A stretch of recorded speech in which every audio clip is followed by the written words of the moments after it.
بسم اللہ الرحمن الرحیم عن عقبۃ بن عامر رضی اللہ تعالی عنہ لقیت رسول اللہ صلی اللہ علیہ وسلم فقلت من نجا فقال املک علیک لسانک ولیسعک بیتک وابکی علی خطیئتک، رواہ احمد والترمذی۔ حضرت عقبہ بن عامر رضی اللہ تعالی عنہ سے روایت ہے کہ میں رسول اللہ صلی اللہ علیہ وسلم کی خدمت میں حاضر ہوا اور میں نے عرض کیا کہ حضرت مجھے بتا دیجئے کہ نجات حاصل کرنے کا طریقہ کیا ہے اور نجات حاصل کرنے کے لیے مجھے کیا کیا کام کرنے چاہیے۔ تو آپ صلی اللہ علیہ وسلم نے ارشاد فرمایا، اپنی زبان پر قابو رکھو کہ وہ بے جا نہ چلے، اور چاہیے کہ تمہارے گھر میں تمہارے لیے گنجائش ہو، اور اپنے گناہوں پر اللہ کے حضور رویا کرو۔ حضرات محترم، حضرات صحابہ کرام رضوان اللہ علیہم اجمعین دنیا و آخرت کی کامیابی کے معاملے میں حریص تھے۔ وہ چاہتے تھے کہ ہمیں کوئی ایسی بات اللہ کے نبی صلی اللہ علیہ وسلم کی بارگاہ سے مل جائے کہ جس کو اپنانے سے ہماری دنیا بھی بن جائے اور ہماری آخرت بھی سنور جائے۔ انہی میں سے حضرت عقبہ بن عامر رضی اللہ تعالیٰ عنہ ایک جلیل القدر صحابی ہیں۔ یہ اپنی کارگزاری سناتے ہیں کہ میں رسول اللہ صلی اللہ علیہ وسلم سے اسپیشل کچھ سیکھنے کی غرض سے ملاقات کے لیے حاضر ہوا۔ لقیت رسول اللہ صلی اللہ علیہ وسلم، کہ میری ملاقات کا مقصد بھی یہی تھا کہ مجھے کچھ نجات کی باتیں مل جائیں۔ تو جا کر عرض کیا کہ یا رسول اللہ، میرے لیے نجات کن کن باتوں میں ہے کہ میں جن کو اپناؤں تو اللہ تبارک و تعالی مجھے بطور خاص آخرت کی نجات عطا فرما دیں اور دنیا بھی اچھی ہو جائے۔ تو آپ علیہ السلام نے 3 باتوں کی تاکید فرمائی۔ فرمایا، پہلا کام تو یہ کرو، املک علیک لسانک، اپنی زبان کو قابو میں رکھو، اس لیے کہ عموماً تمام اعضاء کی نسبت زبان جو ہے یہ زیادہ آزاد ہوتی ہے، اور تمام اعضاء کی نسبت زیادہ خطائیں بھی زبان سے ہوتی ہیں۔ حضرت لقمان حکیم بڑے مشہور اللہ والے گزرے ہیں۔ انہوں نے اپنے بیٹے کو جہاں کئی ساری نصیحتیں فرمائیں، ان کو فرمانے لگے کہ بیٹا، میں کبھی اپنی خاموشی پر نہیں پچھتایا کہ میں خاموش رہا ہوں اور مجھے کبھی اپنی خاموشی پر پچھتانا پڑے۔ مجھے جب بھی پچھتانا پڑا ہے اپنے کسی نہ کسی بول پہ پچھتانا پڑا ہے۔ تو اس لیے اپنی زبان کا استعمال انتہائی محتاط کر لیجئے۔ رسول اللہ صلی اللہ علیہ وسلم نے فرمایا، من یضمن لی ما بین لحییہ وما بین فخذیہ اضمن لہ الجنہ، او کما قال علیہ الصلاۃ والسلام۔ فرمایا، تم میں سے جو شخص مجھے 2 چیزوں کی حفاظت کی ضمانت دے دے تو میں اس کو جنت کی ضمانت دیتا ہوں۔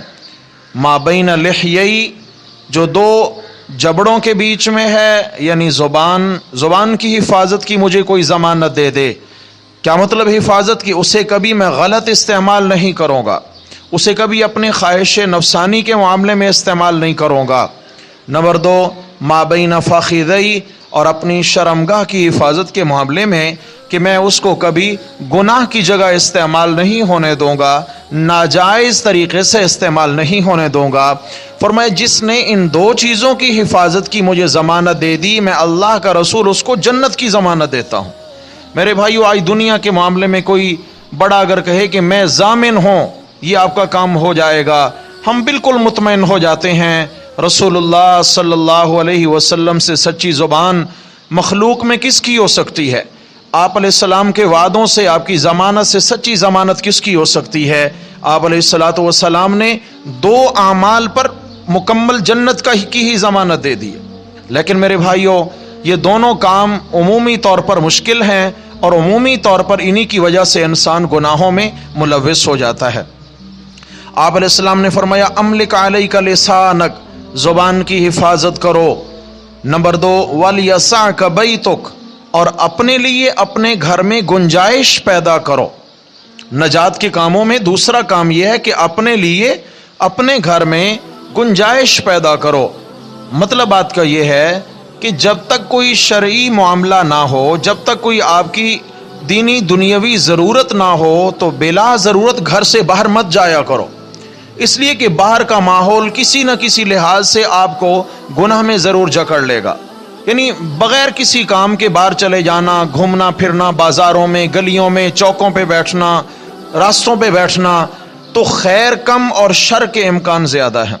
फितनों में बिलउमूम वही लोग मुब्तला होते हैं जो बिला ज़रूरत अपने घर से बाहर रहते हैं। घर में रहने से क्या होगा? अल्लाह तबारक व तआला कई फितनों से और गुनाहों से इसकी हिफाजत फरमाएंगे।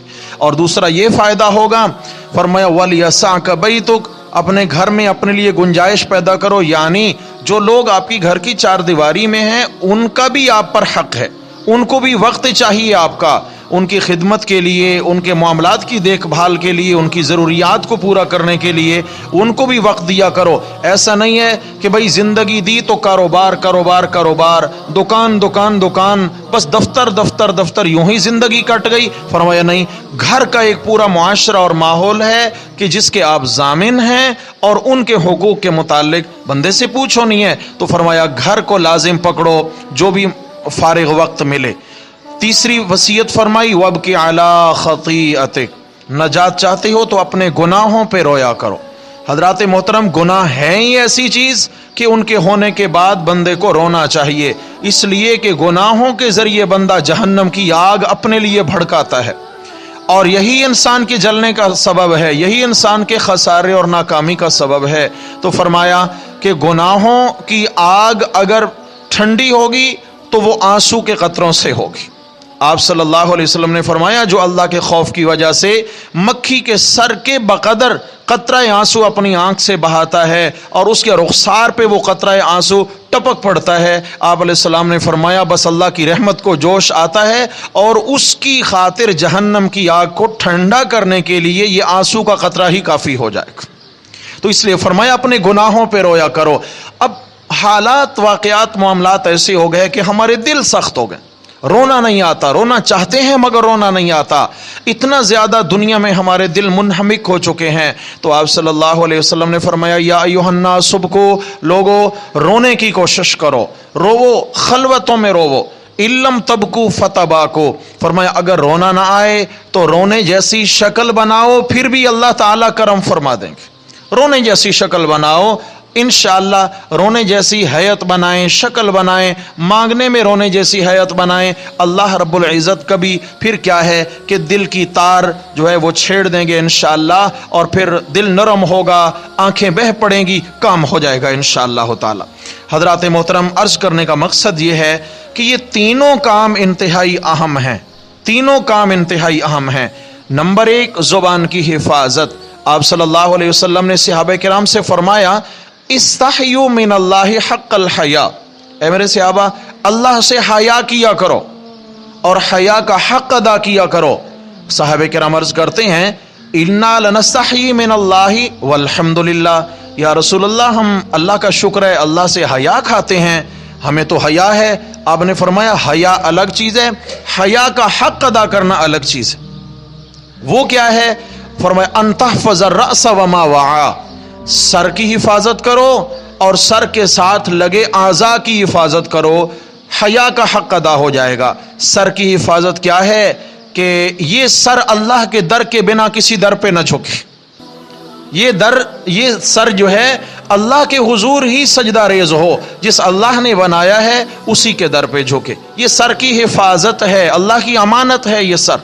नंबर 2, वमा वआ, जो इसके कुर्ब व जवार के आज़ा हैं, आँख है फरमाया उसकी हिफाजत करो, कान है उसकी हिफाजत करो, ज़ुबान है उसकी हिफाजत करो, सर में दिमाग है उसमें सोचें आती हैं, उन सोचों को मत भटकने दो। फरमाया जब इन चीज़ों की हिफाजत होगी तो फिर क्या है, आधे बदन की जानिब से हया भी होगा, बल्कि हया का हक अदा हो जाएगा। اور دوسرا فرمایا ان تحفظ البطن وما ہواہ، فرمایا پیٹ کی حفاظت کرو اور پیٹ کے ساتھ جڑی خواہشات کی حفاظت کرو، کہ پیٹ میں لقمہ حرام نہ جائے، کسی کا حق پیٹ میں نہ جائے، یہ پیٹ کی حفاظت ہے۔ اس کے ساتھ جڑے اعضاء یعنی شرمگاہ پیٹ کے ساتھ جڑی ہے اور خواہشات عموماً پیٹ سے اٹھتی ہیں، تو فرمایا ان چیزوں کی حفاظت کرو، کہیں دل تمہارا غلط خواہشات کو پورا کرنے میں مصر نہ ہو جائے، تو اللہ تعالیٰ کے حیا کا کیا جی حق ادا ہو جائے گا انشاءاللہ۔ اللہ تبارک و تعالی ہمیں ان سارے کاموں پہ عمل پیرا ہونے کی توفیق نصیب فرمائیں۔ اللہ تبارک و تعالی علم و عمل میں آسانیاں پیدا فرمائیں۔ اقول قولی ھذا استغفر اللہ واتوب۔